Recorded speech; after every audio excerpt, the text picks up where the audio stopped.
drugs unit to the levels of the anti-terror police unit. So that we enhance it.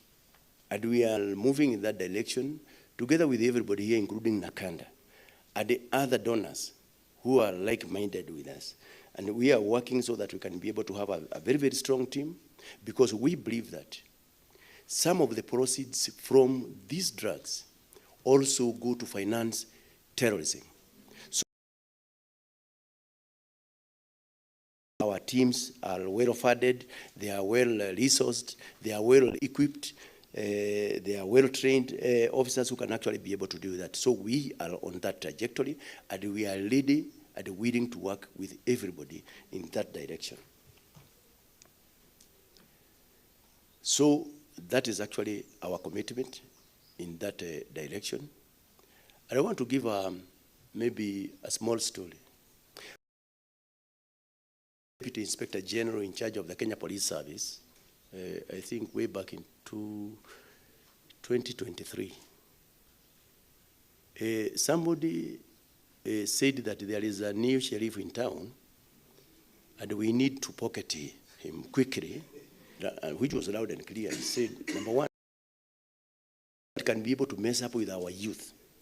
I would never.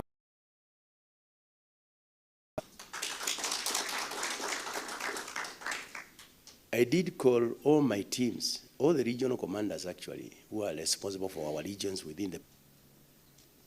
And within a short time, the major drug dealer actually was arrested at the institutions of higher learning actually, because that was actually the areas that, and that research finding vindicates me. So since then we have never found her back in town. He was nominated by the president as the Inspector General. Wrote a letter rejecting my nomination because bank from Ethiopia all the way to Nairobi. I had the knowledge because policing is through intelligence. And our youth, I will never be party and parcel to that.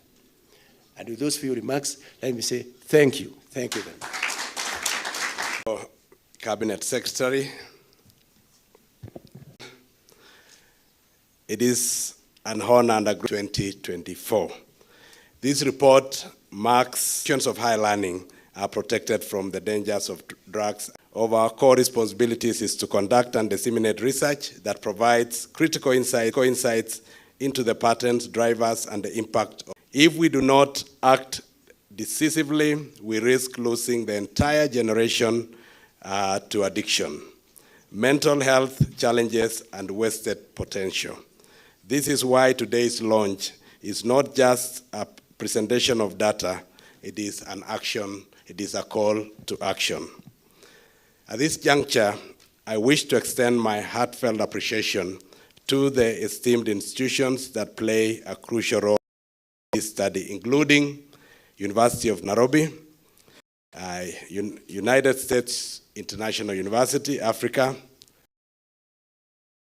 Moi University, Garissa University, African Nazarene, Kisii University, Laikipia University, Catholic University of Eastern Africa, Masinde Muliro University of Science and Technology, Great Lakes University of Kisumu, Pwani University, Mount Kenya University, Southeastern Kenya University, Chuka University, Dedan Kimathi University of Science and Technology.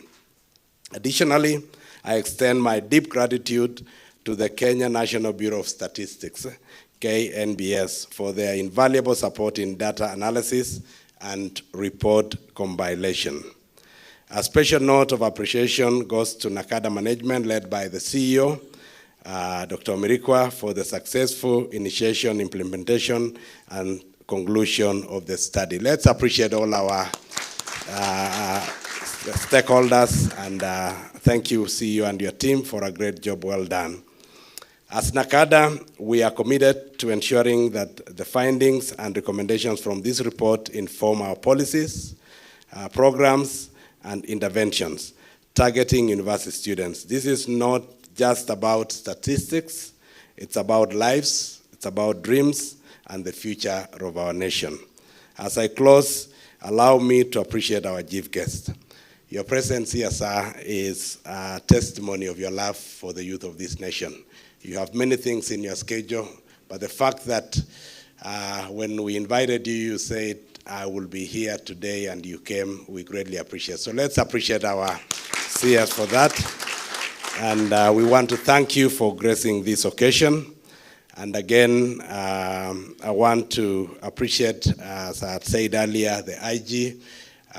We've had many consultations, and we look forward to even working together. Ladies and gentlemen, this day is the day for our CS, and we want to give him time to speak to us. And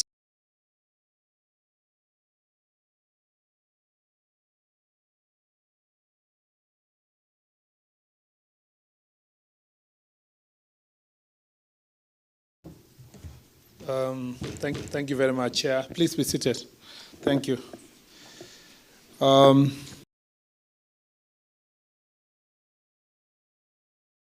Our Chair of the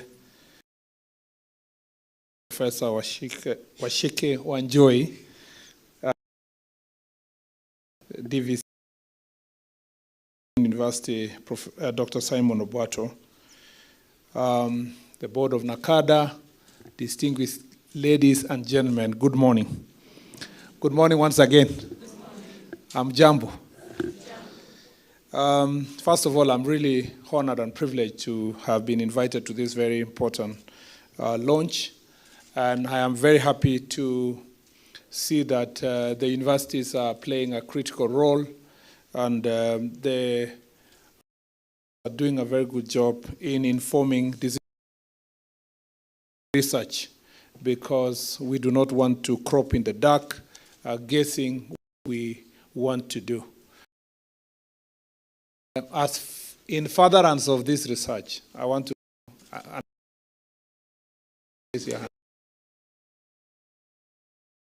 have close family members. Yeah? It's a national problem. It's a serious national problem.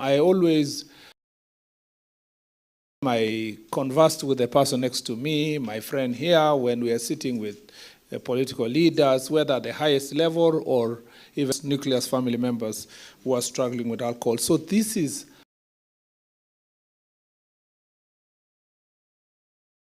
it's the greatest threat to the well-being of our country. It's a national security issue. The well-being of our country is drugs and substance abuse. So when we are here, this function, as you should, and I thank the for saying that the relevant department needs to be upscaled to the level of anti-terror unit, because less than the people we lose every day because of drugs, alcohol, and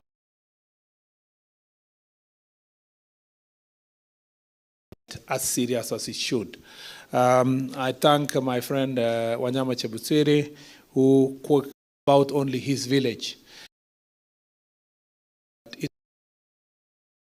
And we cannot really, that does not deserve to be, reduced to us to make sure that we take this thing very serious. And as and you saw the IG speak here, as the Inspector General of the Republic of Kenya, to signify the fact that we take this thing seriously nationally, and the government of Kenya does not target and people who have failed in the past to make money because to fight alcohol are cheapening this situation. And this is very. So I want to say that my speech. University life is a transformative journey, as we all know. It's a time of self-discovery, intellectual exploration, but it's also a time of vulnerability. The perform well in the 18 can sometimes lead our youth down. It is therefore with concern that I stand before you today as we launch the report on the status of drugs and substance abuse among youth, which was done in 2024. It's a mirror reflecting the sad reality, a wake-up call to our nation, and a roadmap to action. Release of the Kenya Certificate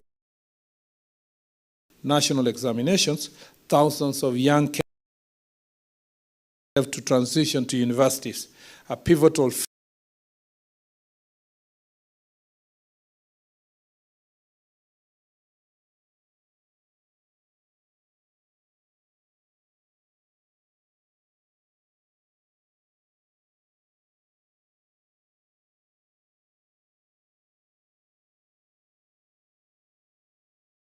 is a testament to our collective commitment to safeguarding the future of our nation. Ladies and gentlemen, the findings of this report from 17 universities sampled are both enlightening and alarming. They revealed that 45.6% of university students have used at least one drug or a substance in their lifetime. Even more alarming is that 26.6% of our university students are currently using this substance. Alcohol, tobacco, cannabis, khat, and even emerging substances like methamphetamine and codeine syrup are finding their way into the life of our students. We often think of drugs and substance use as an issue that predominantly affects men. But the reality demonstrated by this report shows that the female university students are also becoming increasingly more vulnerable. A reminder to us that addiction knows no gender. And this is very sad because this is not the gender equality we were looking for. It was not a gender equality in sharing drugs together. We must urgently address the unique challenges our young women face and ensure that they are not left behind in this fight. I know that NACADA is a step ahead on, on this through provision of free rehabilitation to female clients at the Miritini Drug Rehabilitation Center. Let me just say this a little bit because I have been a university teacher before. It is true that this report is very, very true. And it's not something that just happened in 2024. It has been true for a very long time.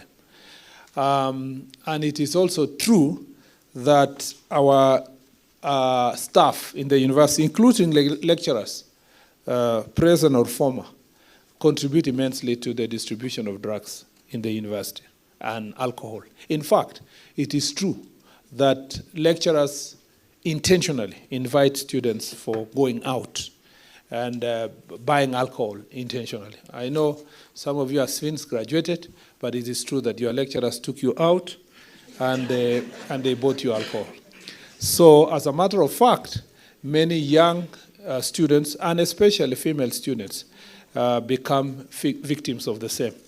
In fact, it goes, one of the most prevalent, and I think, is it NACADA or now who, but even if it's not confined to your mandate, another study should be done about sexual abuse in the university, and particularly taking advantage of young girls by those who are supposed to take care of them, and sex for marks and all those kind of things. Those evil things we have condoned for far too long in the university are catching up with us, and it is important for all of us to make sure that we face these challenges head on.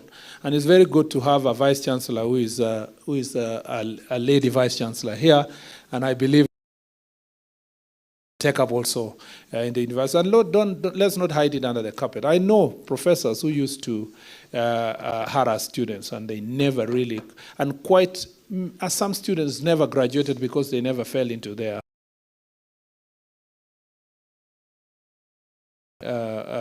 out of the disciplinary action.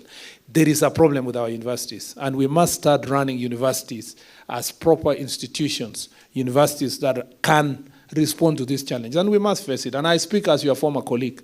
Let me say this. The other problem about this orientation to university is that the students, by the time they're joining university, this period between high school, high school and joining university, and they are policing by the teachers at the high school and the absence of parental care between high school and joining the university is a very dangerous period, because the students leave high school and they have not, they have not been prepared for this freedom, and they get home and their parents don't have time, or they don't have the capacity to look after them, or they don't have and they have not been, trained to do so, or they are just negligent. The students arrive and now they are suddenly free with gadgets and ability to access their friends. So this period is dangerous, because by the time they're joining first year, a number of them for the first time have been introduced to this substance abuse in between. But then when they join the university, they find a university that does not have, first of all, there is no orientation. What I went through as a first year was not an orientation at all. In fact, I must say that I never got to know even what was a course outline. Forget about the other issues. Even somebody to tell you a course outline means you can study on your own, and this is what it means. Just a basic information. And for my 4 years in the university, I never interacted with anybody who told me that you can have stress in life. And you need, it was, why would you be stressed? You are a university student, It was rather obvious. There was only one department of the Dean of Students, and that's at the University of Nairobi, and the Dean of Students was in main campus. So those of us who are in Parklands were at the mercy of the caretaker of the residents there. And so you were on your own for the entire period. Even students who lose their loved ones, had to just take care of themselves or be looked after by the students. And if they were members of Christian Union, or they were members of the YCS or a religious organization, that's why the study is very true. Those students who find themselves busy, either in the CU, they are going for, in fact, CUs and the Christian organizations in campus play an extremely important role in distracting students from accessing these drugs. Because, and that's why I'll want to make a case for the next point, which is that in the absence of a department in a university, poorly funded, with 1 or 2 staff, because the university is concentrating on, we are teaching students, and therefore we want a lecturer who teaches engineering, teaches law, teaches medicine, but they don't realize that the well-being of the student outside this class session. So the university environment nowadays does not have a counseling department. If they have, there are very few people. They don't reach out to the students. So the gap was only filled by these social groupings, and particularly the CU, because how does the CU do so? And I'm biased because I'm a former CU chair.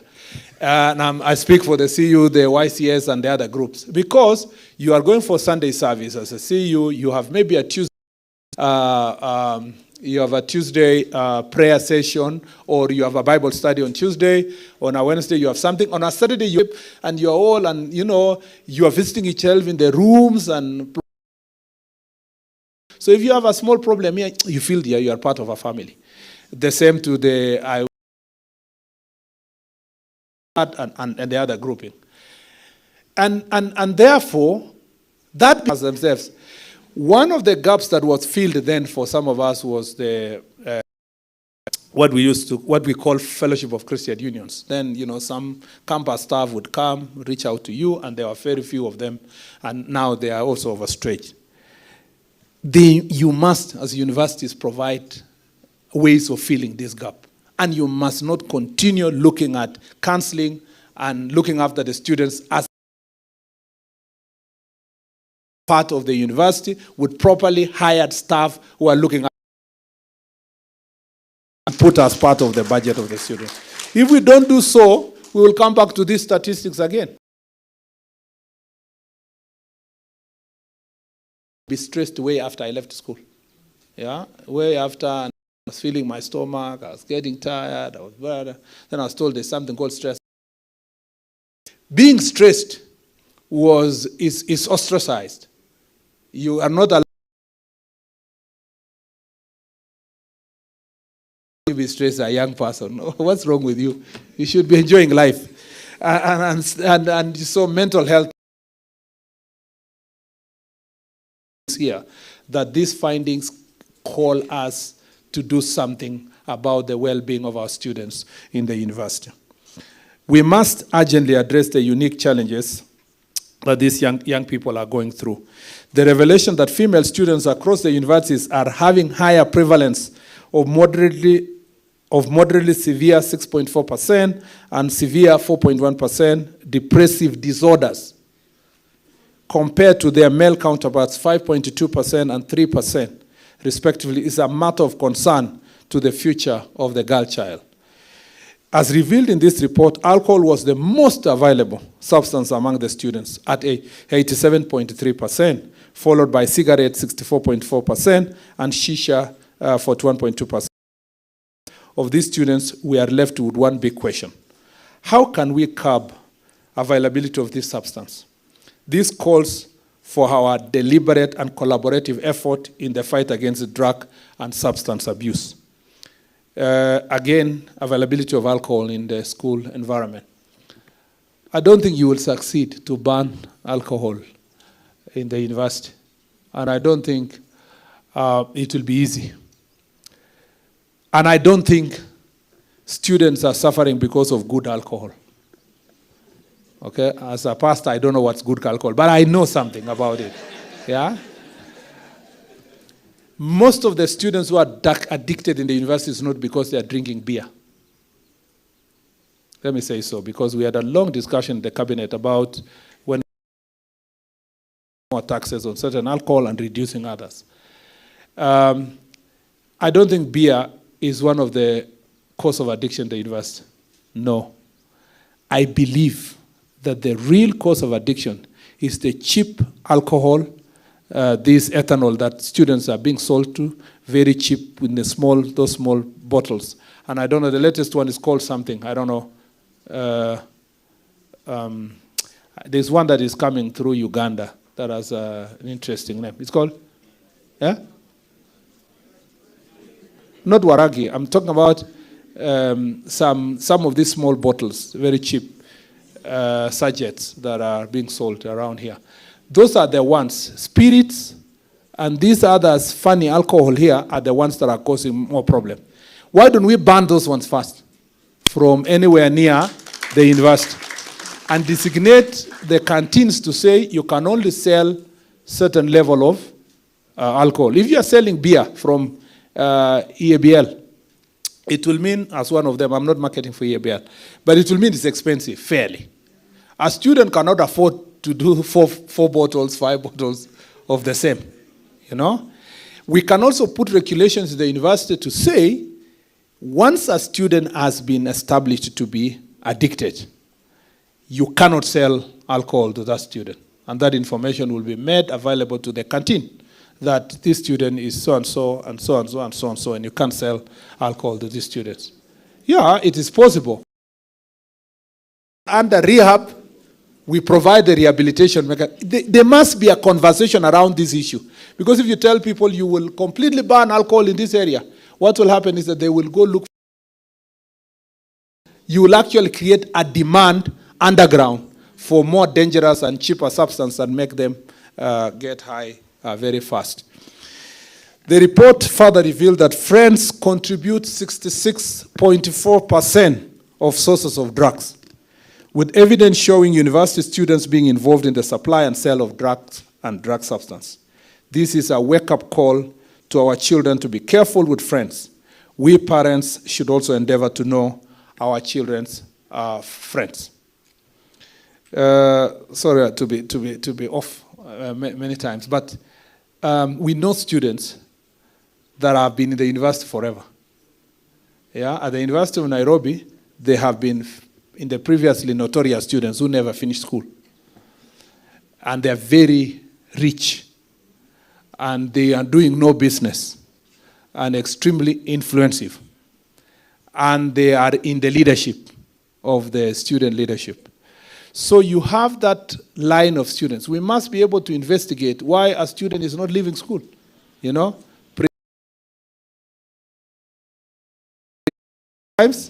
Or delaying their finishing their school, or, you know, in many other of these universities, we must take deliberate effort to make sure that we deal with those type of students because of the business they are doing around. And IG, I think you need to strengthen, we need to strengthen all the police stations that are operating near the universities, whether it's Central Police in Nairobi here, or in Rongai near the university, Nazarene University, or the one near KU, with deliberate efforts, interagency within the police to see how we can integrate these investigations. You know, in the past, we were told, I don't know, we used to be told when I was at the university, that, you know, some of these students are not students. Yeah? They are police officers. They are busy. Work their IG to make sure that we are, and the police officers and all the team, we get proper intelligence, cannabis and heroin and cocaine, among others. Again, thank you very much. Again, as parents, unfortunately, these are parents of my generation and slightly older, kidogo. Unfortunately, we can't bring our children up, of us who are brought up.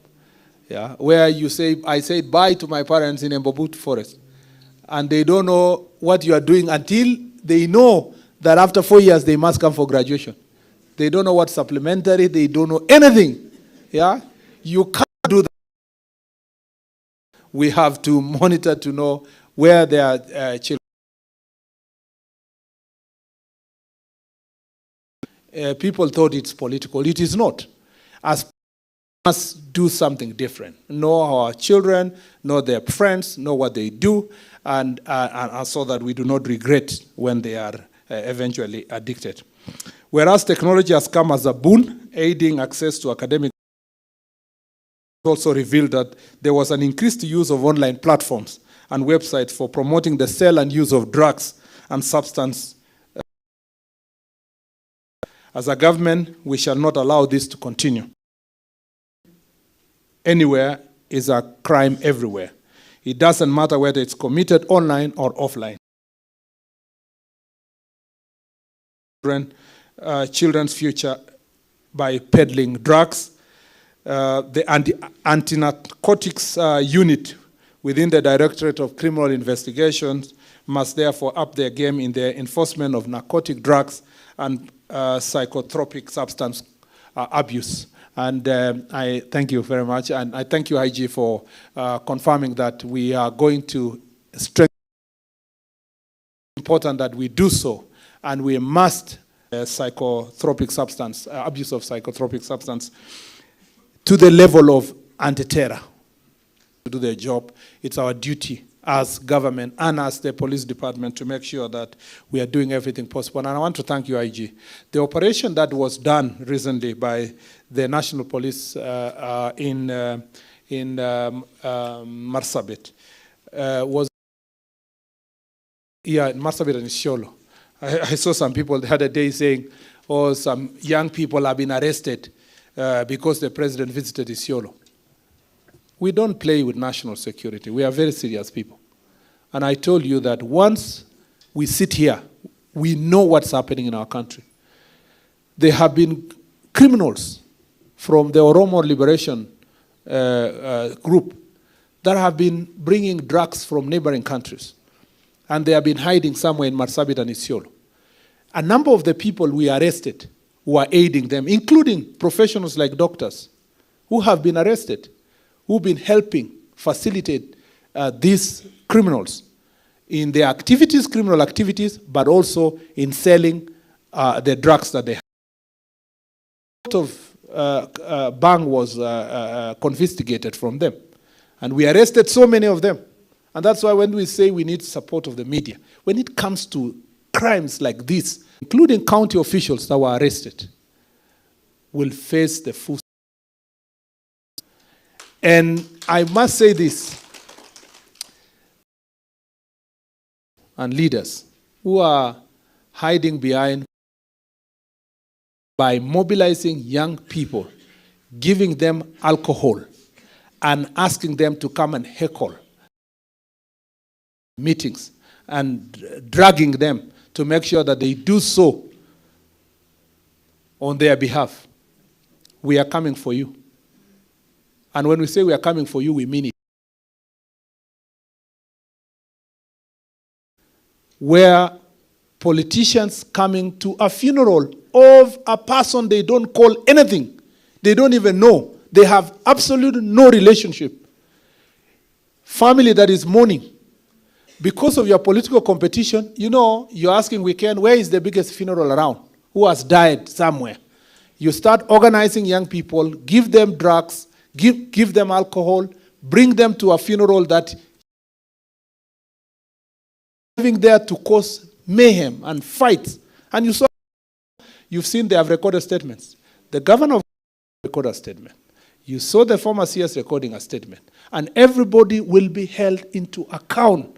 We cannot continue allowing any in this country, because of their position, to use our young people to destroy the state. We will not compromise any person and this kind of behavior, the future of our country, for the sake of votes. You can stay with your votes, but you will rot in jail. We will make sure that you take the responsibility that you must take. Therefore, the National Authority for the Campaign Against the Alcohol and Drug Abuse under my ministry, which has been at the forefront of coordinating the multi-sectoral fight against this menace, must also step up their efforts. It is not just a fight for sobriety, it's a fight for the soul of our nation. Alcohol and drug abuse threatens our security, undermines development, erodes the health and potential of our youth. We therefore see our youth, the pride and the future of our nation, get derailed by harmful substance. Let me be unequivocal. The government is fully committed to this fight. Our national government administration, officers, NGAOs, with other multi-agency team, have firm instruction to implement His Excellency the President's directive on eradicating illicit brews and other harmful substances across the country. We will not waver, we will not relent, and we will not bow to any pressure from those who profit from the destruction of our youth. This is a battle we must win, and win decisively. To the parents and the guardians here today, your role cannot be overstated. Your child may now be at the university, but they still need your guidance, support, and love. Be present in their lives. Ask about their studies, their friendships, and their well-being. Show them the way that they have, and show them that they are valued and supported by the family. Be vigilant for the warning signs, a drop in academic performance, withdrawal from the social activities, mood swings, or secretive behavior. These could be the red flags. If you notice them, don't hesitate to have an open and honest conversation with your child. Remember, your involvement could be. We have been told, because I attend also parental classes, that we must talk to our children, including asking them who is their girlfriend now, who is their boyfriend. You must now live to the reality of the time. Our days, your father cannot contemplate asking you something even close to that. In fact, in the village where I came from, if your father sees you walking with a lady, he will pretend he saw something on the other side, and he will change route and course. You are not allowed to be anywhere walking with a girlfriend. Now it is unfortunate that these are new times. We can't raise our children the way our parents raised us. We must have an honest conversation and to show and to understand what they are doing. To the university administrators and faculty, you are not just educators, you are custodians of our future. Your institutions must be safe havens where students can thrive academically, socially, and emotionally. I urge you to prioritize prevention programs, create substance-free social space, and provide wellness-focused activities. Provide sports activities, you know. I just came from the sports ministry. My dream was then, and still is, that the university become the center of sports excellence in the country. And please provide those activities for young people, opportunities for them to run, places for them to play football, to basketball. I personally never realized that I was in fourth year, to be very honest. From the day I joined first year, I was in the Christian Union, I was in student politics, I was in the football team of the university, I was in the debating moot court team, I traveled all over the country, to preach all over the country. I traveled out of the country for seminars and workshops. Then I realized at some point it is fourth year. In fact, the day I left school, I realized everything I owned within school was not mine. Including the school mattress. I actually almost begged that, can I be given this mattress to go with? Because the first day we went out and with my friends, we slept on the floor. It was the second day that we looked for a mattress, we changered a mattress. So let me say this, the university must be an interesting place for our young people. Idleness will create an opportunity for drugs and drug abuse.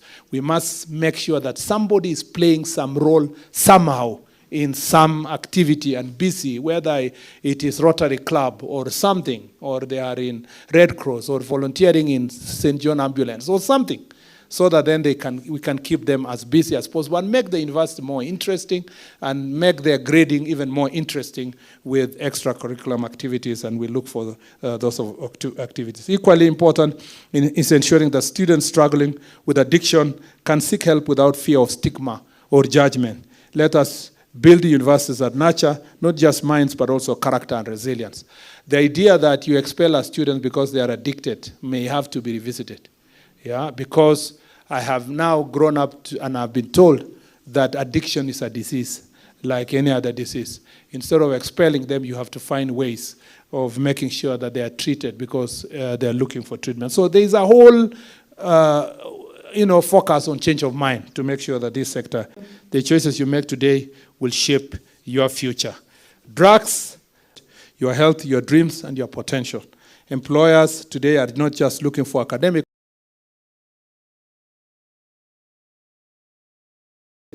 By choosing a drug-free lifestyle, you are not only protecting your health, but also building a. This report are a call to action for all of us, parents, educators, politicians. Let us unite in this fight to create a sober, healthy, and prosperous nation. The university management and the relevant stakeholders should roll out deliberate and sustained drug and substance abuse prevention interventions, including programs tailored to the needs of vulnerable population. There is also a need for to play an active role in the prevention of drug abuse. This includes bringing on board other programs use among students. I urge NACADA to continue in this journey in collaboration with the university management to leverage social media and other online platforms to reach the students with tailored prevention programs and factual messaging to counter myths, misinformation, misconception related to DSU. Further, I direct NACADA in collaboration with the university leadership to explore strategies of implementing a raft of recommendations that have come from this report to address this menace. You have our full support to this end. To our youth, I say this, your future is in your hands. Choose your friends wisely, stay focused, and prioritize your well-being. By doing so, you are not just investing in your success, but also in the future of Kenya. Thank you very much. I also think that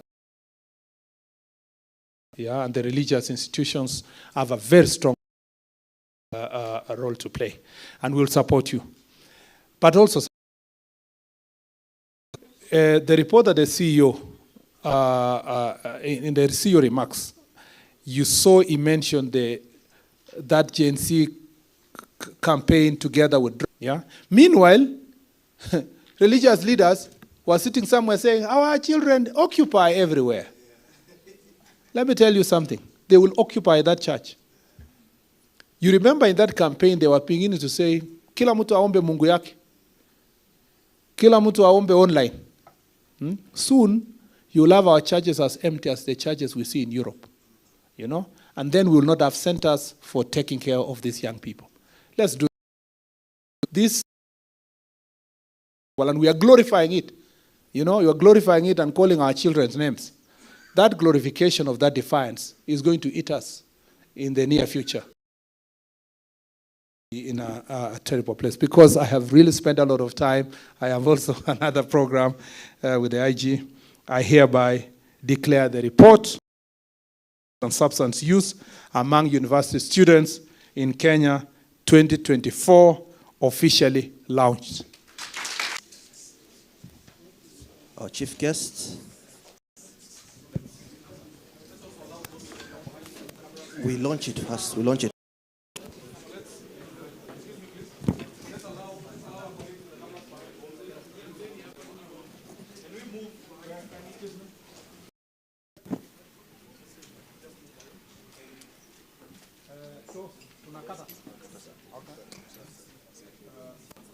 Give everybody a chance.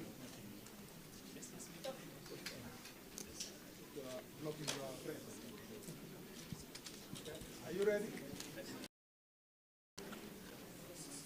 So just a minute, chief guest. We will count from 5 to 1. So we're all ready. Okay, 1, 2, 5, 4, 3, 2, 1. Ladies and gentlemen, asante sana Bwana Waziri, asante sana. We can now step back a bit so that we can be handed the booklets. We can avail the booklets now so that the chair can hand over to the CS. And we can also give one to the CEO to hand over to the IG. Yes, we can also give one of our directors to hand over to Professor.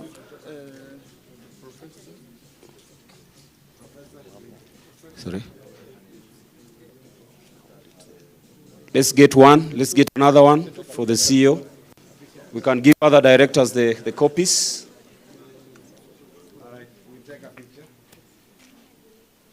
Okay, so now we need one for the CEO, please, kindly. CEO. Okay, so let's.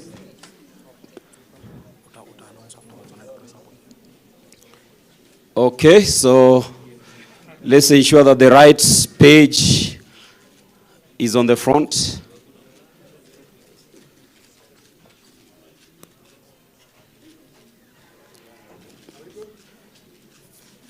Thank you very much.